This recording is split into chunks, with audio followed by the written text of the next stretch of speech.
হবে কি লাভ এখানটা ভাগ্নে। তো চেয়ার টেবিল কোথায় বসবে? এইখানটায়, তাই তো? আর এগুলো সব পরিষ্কার করা হবে, তাই তো? তো এখান, হ্যাঁ এটা কেটে এটা আমরা আবার ঠিকঠাক করবো ঘরটা। হ্যাঁ, পরে ফুল গাছ মাছ লাগাবো, দেরি হবে, তার আগে এগুলো পরিষ্কার করে। আর আমাদের ভিউটা দেখো কত সুন্দর। হ্যাঁ, আর পুরো এই আমাদের এই ক্যাফে আসার জন্য অনেক সহজ, পাল্লার দিঘির পর বললেই যে কেউ দেখিয়ে দেবে।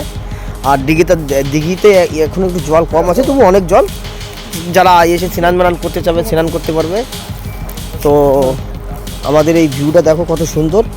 এখানে যদি আমরা পরিষ্কার পরিচ্ছন্ন করে রাখি তো খুব সুন্দর লাগবে।